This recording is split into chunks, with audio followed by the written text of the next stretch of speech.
the people of Ibrahim was one. To the people of Musa regarding that issue, the order was different. Same is the case. To the people of Musa alayhi salatu wasalam, the order of Allah was one. To us, the people of Muhammad sallallahu alayhi wasallam, the order of Allah subhanahu wa ta'ala is different. So Imam Rahmatullah alayhi says once again to repeat and revise that is because of time, place, nature of people. And you can say al-ahwal wa dhuruf, circumstances. What? Circumstances. Because what is the basic concept of Sharia, or the basic concept of a law, or the basic concept of a rule? Number one, solution of an issue. And number two, good of the people concerned. Two things. So what will be a good solution as far as the good of the people of such time and such area is concerned? Got it? Who have such like nature.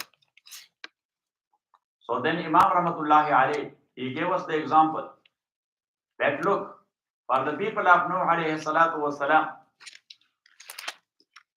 Siyamud Dahar, to do fasting the whole year except the Eid days. The whole year except the Eid days. That was allowed and that was ordered for them. Because their nature was very strict and strong nature. And Sharia is to reform the nature. Sharia is what? To reform the nature. So for their reformation, this rule was good. Their strong and strict nature. Our nature is not that strong. So that's why Rasulullah sallallahu alayhi wasallam, he stopped Sahaba Ridwanullahi alayhim ajma'in from constant fasting and continuous fasting. They don't do that. Got it? Otherwise, fasting is a good practice. But Rasulullah sallallahu alayhi wasallam says our nature is not like this. Maybe it will take you towards a complaint about ibadah. Towards complaint about ibadah. Yes, like here, one man in our area, very hot weather, July. What? July 120. July 120 Fahrenheit. How much in Celsius? 50. 52. Yes, that's almost Jahannam. Got it? But our people in that area, they are used to that temperature. Got it? But one guy, old man, he became very much thirsty. So he went to a tree to sleep on the ground. So he went to the ground and he said, "Oh Allah, you killed us almost." So if ibadah is taking you towards such a complaint, so instead of getting benefit, you are in trouble. Complaint against ibadah or regarding ibadah. So anyhow, Imam Rahmatullahi alayhi says, that is reformation of nature of the people concerned. He says individuals, they have different nature, but people as a whole, they have one common nature. They have, all the human, they have one common nature as well. Later on individual, every individual has his separate nature as well. Like as the human in general, they have a common stature. They have what? A common stature. But then every individual, he has his own personal and individual stature and feature as well. Got it? Common feature we have that every human, he has eyes, he has forehead, he has nose, he has lips, and so on. But then every individual, how is his forehead? How is the structure and stature of his eyes? How is the soft or biliar stature of his nose? How are his lips? And things like that. And that's why we recognize each other. Otherwise, if all the nature is, well, I had one auntie, rahimahullah, she was very pious lady, but she was saying, because in our area, for loads, we are using the donkeys. We are using the donkeys. So she was saying, she said to me, Fazlullah, I said, yes, Papu, Auntie Mika, Papu, yes. So she said, Fazlullah, I said, yes. I say, how you people know your own donkey amongst other donkey? Because to me, they are looking alike. So I said that we have some science. Through those science, we differentiate our donkey from other donkeys. Got it? So every individual, he has a different stature, a different sign. Yes, all the Egyptians, they are not all alike. There is Sisi and there is Ahmad. Yes, Ahmad has an individual stature and Sisi has, and same is the case of feature and also the nature. I don't know your nature is like Sisi.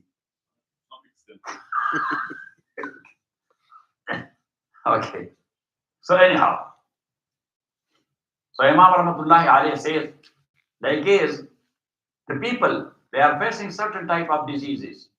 Now, one disease which is looking alike in a few individuals. So generally, the medicine will be one and the same. But then every individual, he has a different nature as well. One is common nature and then a different nature. So that's why the doctor, otherwise, the doctor as a whole, he will write a prescription that for anyone or everyone who is suffering from this disease, he should take this medicine, this medicine, this medicine. So there is no need of taking in shorts. Yes, because the paper is written for this disease. No, every individual, he has to go to his doctor and the doctor will check him and then he will prescribe. Otherwise, another guy, he was facing the same type of diseases, but his prescription, to some extent, it is common, but to a great extent, that is different. For him, that's your feet. You know that? Yes. And where's Nafi? Nafi is not here. Yes. So you people know because you know your feet. Anyhow, so Imam Rahmatullahi alayhi says, same is the case of Sharia. The Sharia is actually treatment. Sharia is what? That is treatment. Or Sharia is nutrition. Because there are two things, nutrition and treatment. And you need both. Nutrition, usually, and treatment in times. Treatment in times. So anyhow, Sharia is your nutrition and that is your treatment as well. Usually, you need the nutrition and sometimes you need the treatment and the medicine. But different individuals, to them, there must be a different type of treatment. So different nations, they must have different type of Sharia. So that's why in Deen, similarity is there. One and the same Deen. But in Sharia, there is distinction. The Sharia, in this regard of the people of Nuh, alayhi salatu wasalam, was different than the people of Ibrahim. That was the order of Allah. They will be rewarded for that. This is the order of Allah. We will be rewarded for this. Got it? Right. So Imam Rahmatullahi alayhi says, there is, he mentioned before, that Mushrikeen and Yahud both, they said about Rasulullah sallallahu alayhi wasallam, how can he be the follower of the deen of Ibrahim alayhi salatu wasalam while he is eating the camel meat and drinking the camel milk? The camel meat and this camel always a disputed thing. Yes.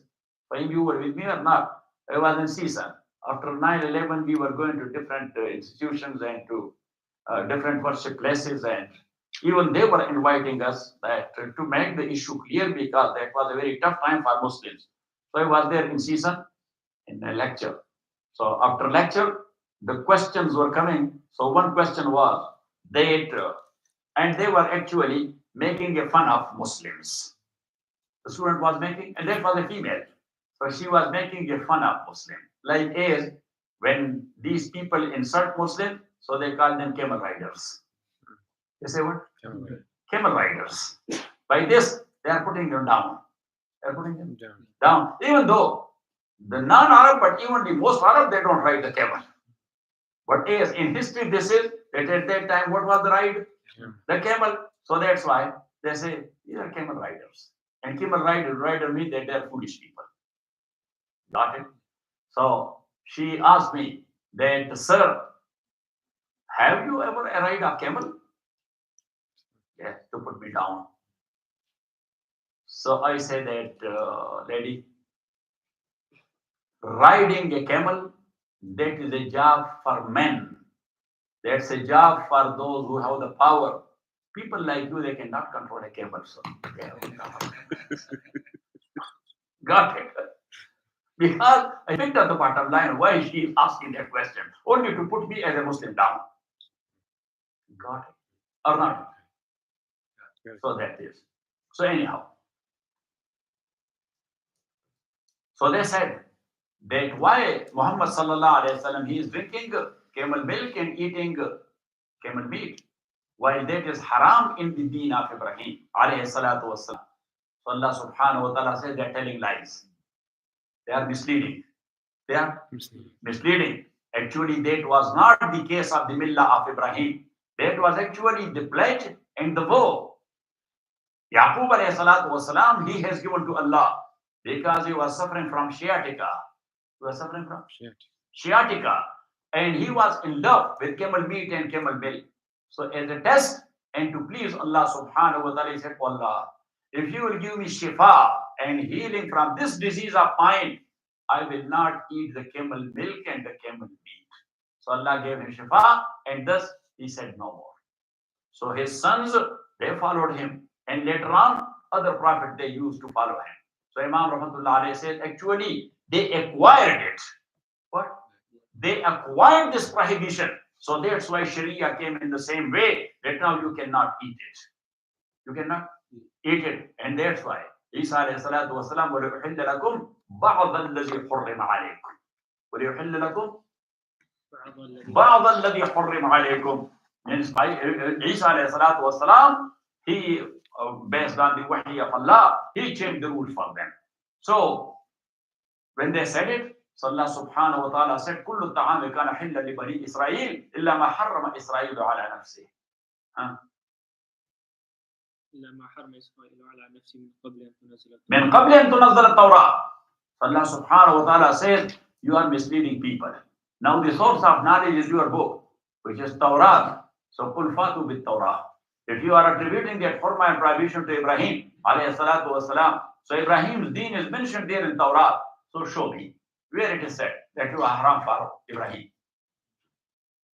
Torah clearly says that became haram for Yaqub alayhi salatu wasalam and his people. قُلْ فَاتُوا بِالتَّوْرَاةِ فَاتْلُوهَا إِن كُنتُمْ صَادِقِينَ. So when Ibn Salam, he opened for them Torah, that guy is why you are telling lies. When you will stop telling lies. Yes? So I'm sending Abdullah ibn Salam a message, they will never stop telling lies. Still, they are lying and lying and lying. And I think until the day of judgment, they will be lying.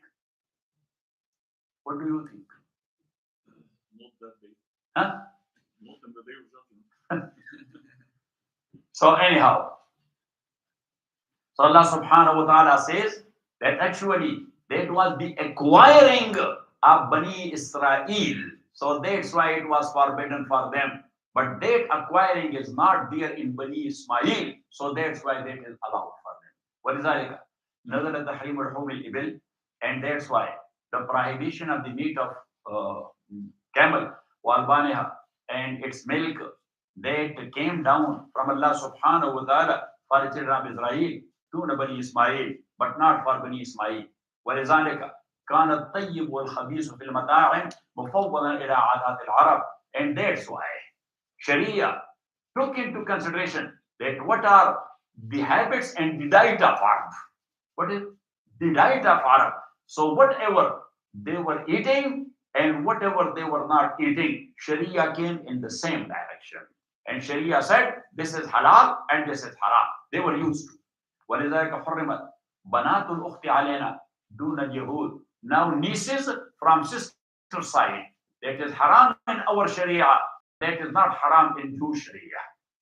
That's not haram in Jew Sharia. Because they say, actually, our children, they are those who are from our father's side. I will show you the contradiction. They're from our father's side. Yes? But those who are from the sister side, they have nothing to do with our tribe or with our family. And that's why this was a case going in Arab as well. I don't say in Egyptian, I say in Arab. Yes, in Arab as well.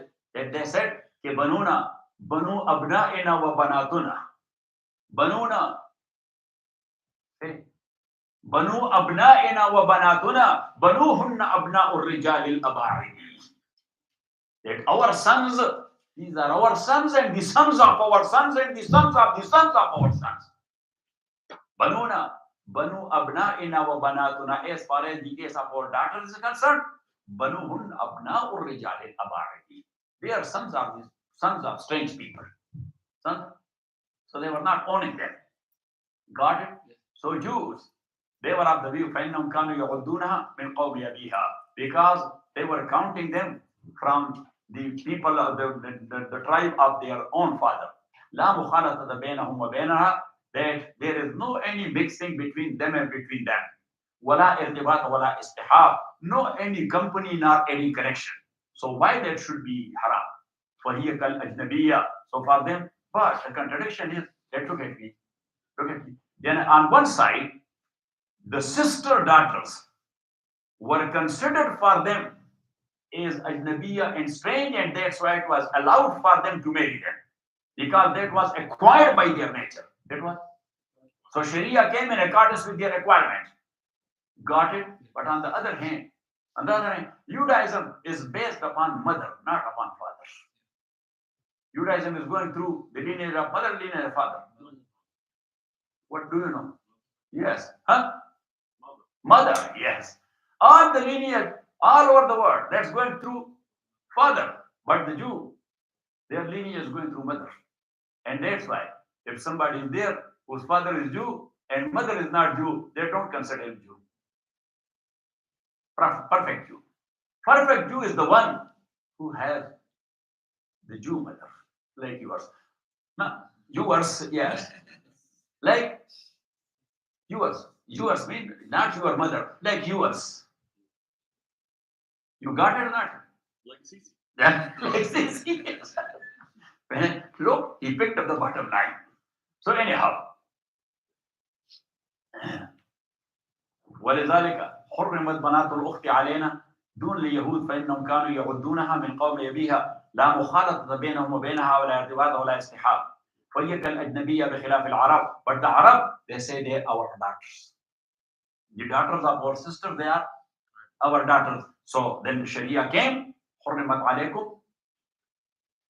or Yusuf, حرمت عليكم أمهاتكم وبناتكم وأخواتكم وعماتكم وخالاتكم وبنات الأخ وبنات الأخت. وبنات الأخ وبنات الأخت. That your nieces from brother side, that is haram. وبنات الأخت, your nieces from sister side, that is haram for you people. Got it? Yes. ولذلك كانت تدخل عندي في لبن أمه حراما عليهم. Now that was a custom. People were doing it. They, when the cow or the goat or the female sheep delivered a baby, if that was a female, people used to keep it because that will be another milking goat or another milking sheep. But if that was a male, so after a few days, they used to slaughter it. They used to slaughter it to reserve the whole milk for themselves. Otherwise, the baby is also taking milk to get his share for them. And what they were doing, they were cooking that baby in the milk of its mother, and then they were eating it. This was the Sharia of Jews as well. This was the Sharia. This was the Sharia of Arab as well. The rules of Arab. But the Jews, they were thinking of it that this is not good. So for them, eating of that meat cooked in the milk of its mother, that was haram. But for Arab, it never became haram. That's you can call it something which is not suitable. Why you are killing that for a cup of milk and thing? But if somebody did it, you cannot say that's haram and you cannot eat it. ولذلك كان تدخل عندي في لبن أمي حراما عليهم. And with them, there was a reason that why this is haram. That this milk, Allah subhanahu wa ta'ala has created to strengthen the stature of this baby goat or this baby cow with the same milk. Now, when you are cooking it in the same milk which is provided for him by Allah, which will decompose its body.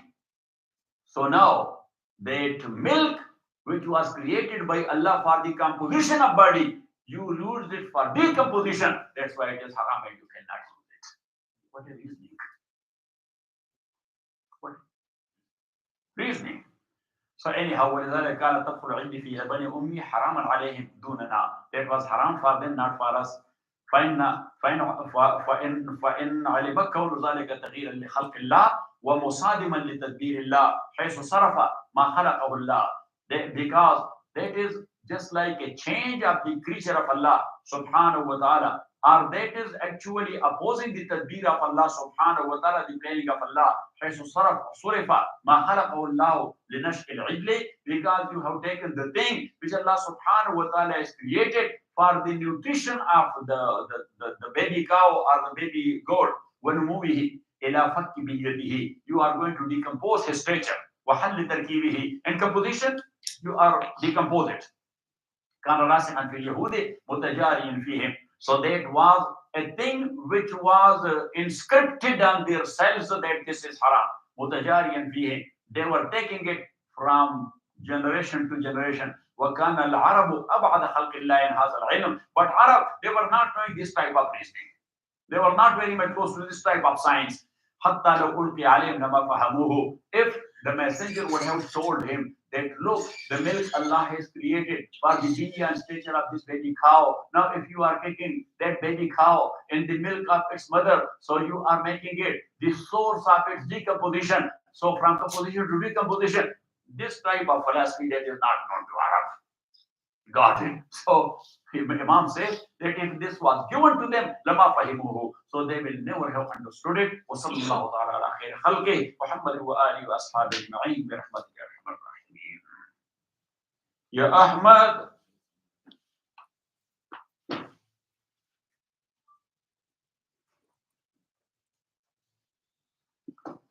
Allah khair.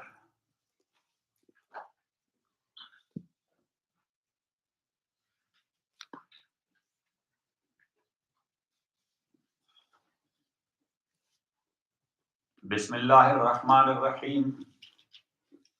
Wa sallallahu ala nabiyyil kareem Muhammadin wa alihi wa ashabihi ajma'in. So as we mentioned last time, that Islam is eager for seeking and giving knowledge.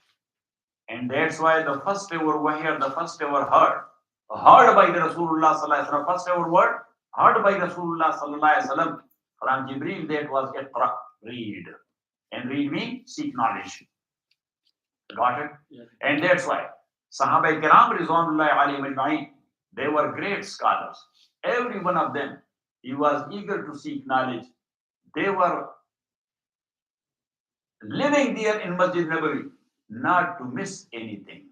Like Abu Huraira, radiyallahu ta'ala an.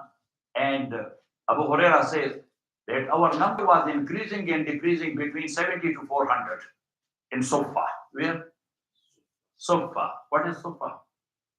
Ahmad. That is the elevated place behind the sacred grave of Rasulullah sallallahu alaihi wasallam. Have you seen it?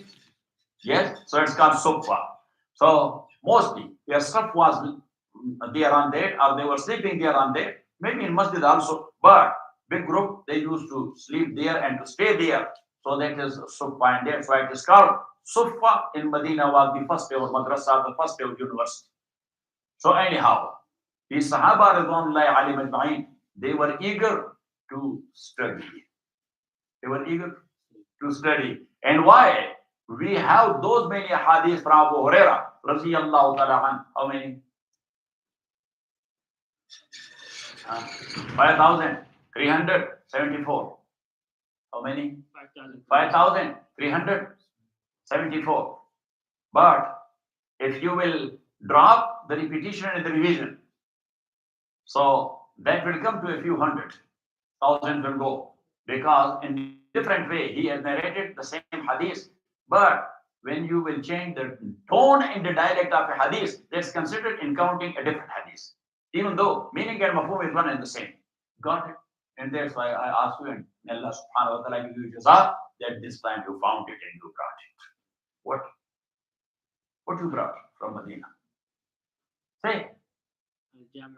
الجامع الكامل في الصحيح في الصحيح الشامل. الجامع الكامل في الصحيح الشامل. So anyhow, because Dr. Ziaur Rahman, he did a great job. Now, when Allah subhanahu wa ta'ala is taking some good from someone, you are a Hindu. He accepted Islam. Then he studied in India and later on got into Medina University. And he was a professor, dear professor of Hadith, of Dirayat al-Hadith. And he wrote a very famous book. He collected all the Hadith of Rasulullah sallallahu alaihi wasallam. Otherwise, books of Hadith, these are a few hundred. Yes or not? Yes. So he collected all of those Hadith, but he dropped the repetition. So for example, there is one Hadith which is narrated by Imam Bukhari 10 times. So he took it one time. And if the same Hadith is narrated by Imam Tirmidhi, by Abu Dawood, by Imam Nasai, by Ibn Asakir, by Firdausi, yes, and by Ibn Abdul Razak, and by Ibn Abi Shayba, or by any other Muhaddis, Abd ibn Humayd, or Humaydi. So what he said, he only quoted that narrated by this and this and this and this and this. Now in counting, you will say these are 23 hadiths. But as that is one and the same hadith, but narrated through different narration. So in count that is, in real count that is only one hadith. So anyhow. So now totally a hadith will be 2,700 something. So anyhow. So in ilm al-qira'ah, there are different qira'at, like qira'at of Aisha, qira'at of Usman, qira'at of Aban ibn Usman, qira'at ibn Abbas, qira'at of ibn Masud, Abu Ubay ibn Ka'b, ridwanullahi alayhim ajma'in. Or in Miras, the authentic authority is Ibn Sabit and Ubay ibn Ka'b in the qira'at. And Ma'az ibn Jabal radiyallahu ta'ala in ilm al-halal wal-haram. Rasulullah sallallahu alayhi wa sallam said, وَأَعْلَمُهُمْ بِالْحَلَالِ وَالْحَرَامِ Mu'adh ibn Jabal. Prophet sallallahu alayhi wa sallam himself praised him that regarding lawful and unlawful, the greatest scholar of my students is Mu'adh ibn Jabal radiyallahu ta'ala. Now the next chapter is Tadween Quran or compilation of Quran. Compilation of Quran.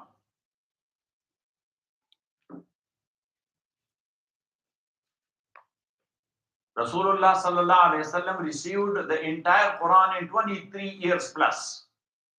Some months also. 13 years in Makkah and 10 years in Medina. Because he was receiving it portion by portion. In Arabic, the term is najman, najman. What do you say? Najman, najman, portion. Sometimes he received one ayah, sometimes 15 ayah, sometimes a complete surah. For its writing, he had appointed 62 kuttab or inscribers. 62. They used to write Quran. Whosoever was present at the moment when he received a portion of Quran. Because look at me, Ahmad, whenever, and that was known to Sahaba, Ridwanullahi alayhim ajma'in. Prophet sallallahu alaihi wasallam, he was sitting with them and talking to them. Yes, and suddenly, Prophet sallallahu alaihi wasallam, his cloak, his gown or cloak, he did it like this.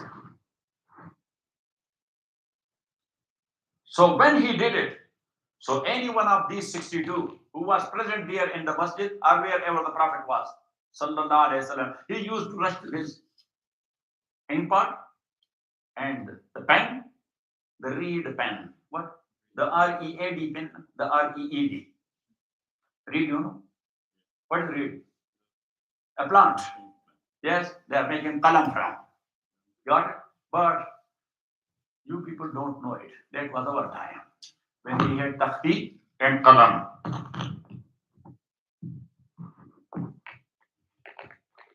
When we had in school, takhti, the wooden board, yeah, and qalam, that reed a pen, putting in the black ink, right here. You were doing calligraphy. You were doing what? Calligraphy. Now nobody can write. And calligraphy, nobody knows it. Yes or not? And that's why people now, they are not that sharp and that swift and that quick in writing. Yes, there. Where's Nasim? He is not here. Yes. So when Nasim, you have seen him, and most of you, but he is expert. Yes.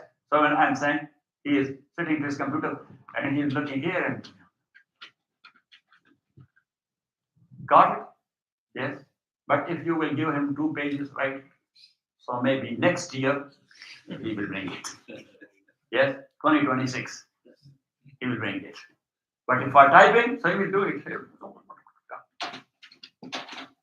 And if you will give me 1 page, type it, so maybe not next year, 2027. But if you will give me a big book, then write it, so maybe next Friday I will give it to you. I take it. Got it? So that's why the ulama there in Pakistan, they asked me, their cousin said, you are writing all these books with your hands? I say, no, with legs also. I told him I don't know typing. I don't know. I never did it. Once Naseem tried to train me, but I did not have time. Yes? And he trained Hewad and Fahim. Yes? You both are students. But unfortunately, you are not giving a due respect to your teacher. Yes? That's why you both, the typing is not good.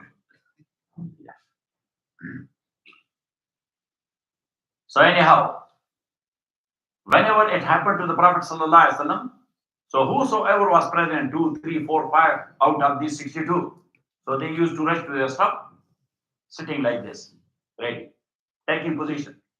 And Rasulullah Sallallahu Alaihi Wasallam, it was done. And as Imam Bukhari narrates, Sayyidah Aisha radiallahu ta'ala said, تَتَحَرَّكُ مِنْهُ بَوَادِرُهُ. His nervous system and his muscles, this was shivering at that time when he was receiving it. Because of the pressure. Because of what? Because of the pressure. And Sahaba, Sayyidina Umar radiallahu ta'ala said, at that time, كُنَّا نَسْمَعُ عِنْدَ أُذُنِهِ دُوِيًّا كَدُوِيَ النَّحْلِ. كُنَّا نَسْمَعُ عِنْدَ أُذُنِهِ دُوِيًّا كَدُوِيَ النَّحْلِ. Sayyidina Umar said that sometime we used to hear close to the ear of Rasulullah Sallallahu Alaihi Wasallam buzzing like honeybees. Buzzing like honeybees. So that was ear dropping. That was what? Nowadays in computer era, we call it what? To put device with device. Yes, and click it and click it.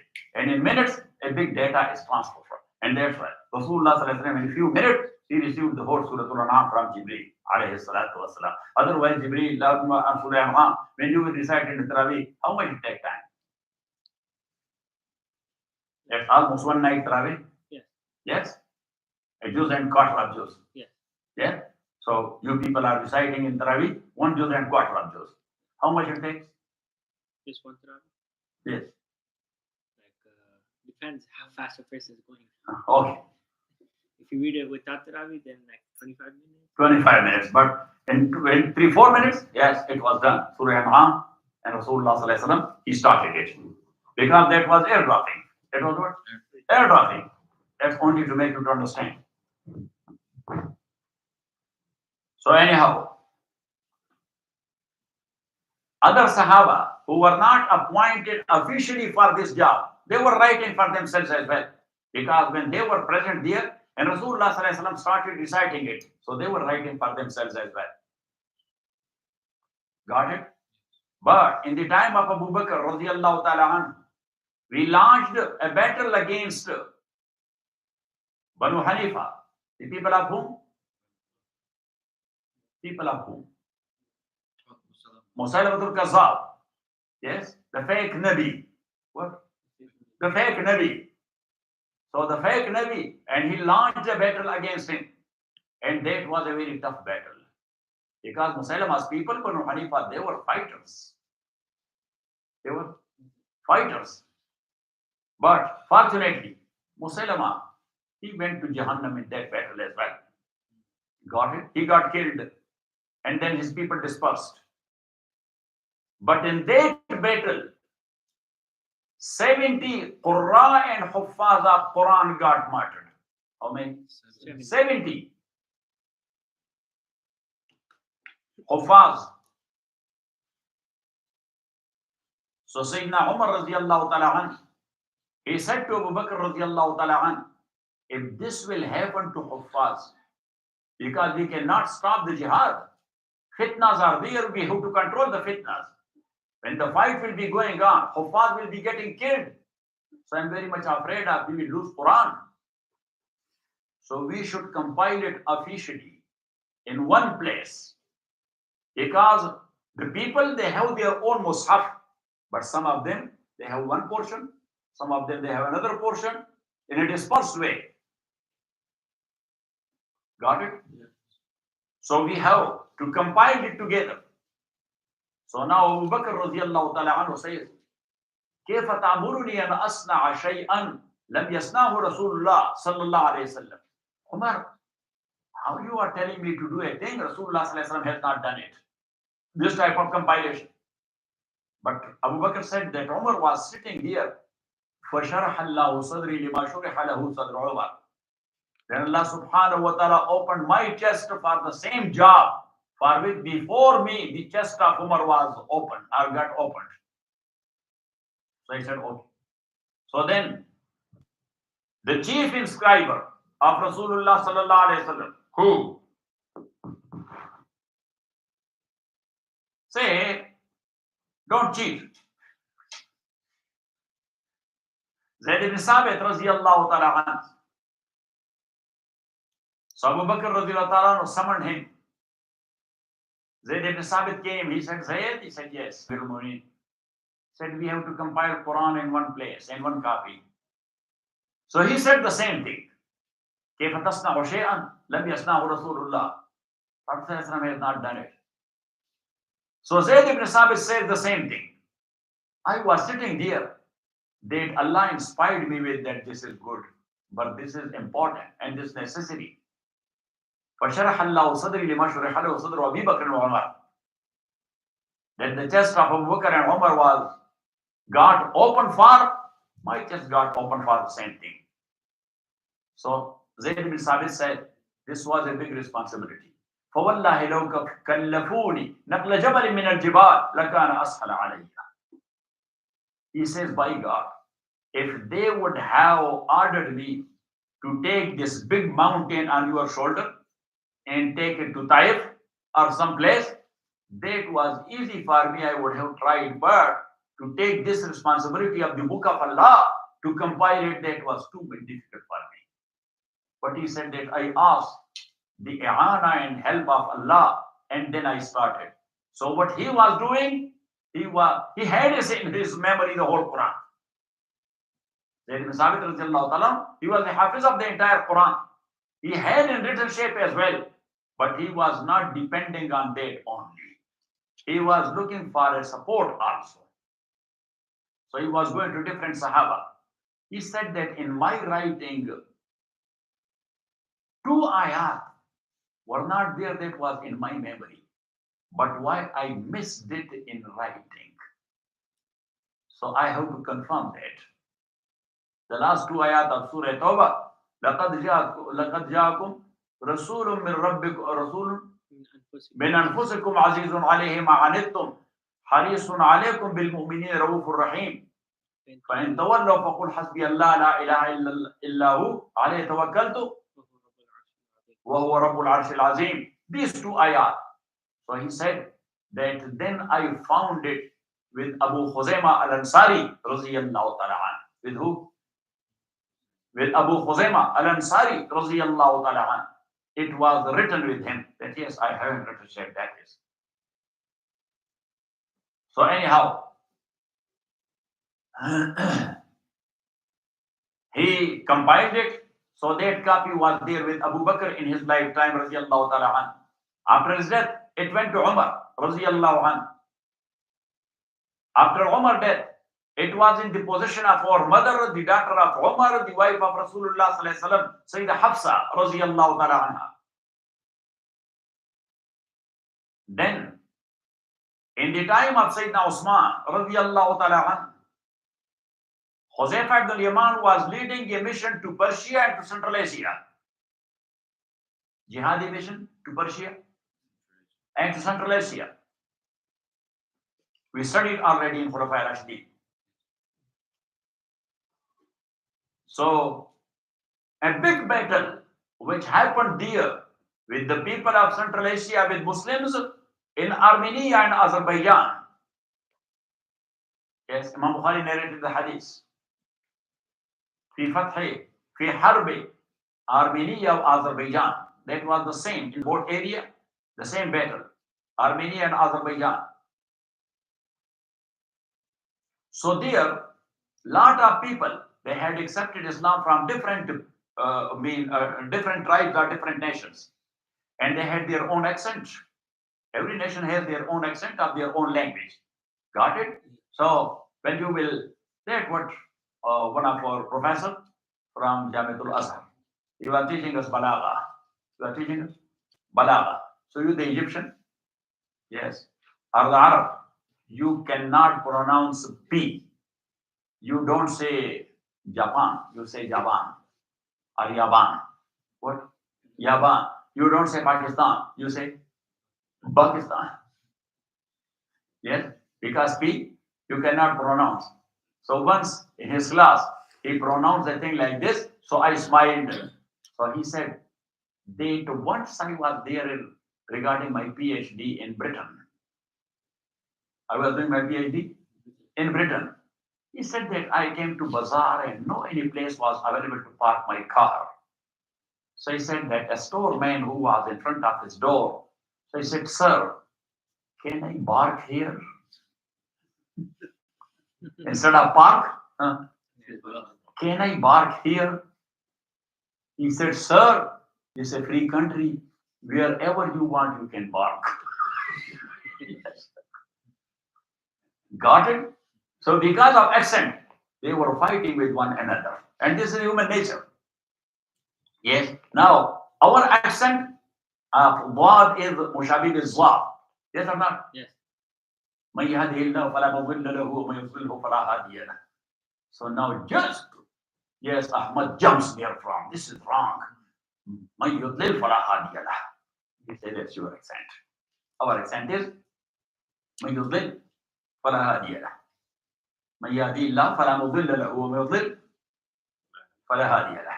And that's why, even though in your accent, I am Qadi, and I am Fadlullah.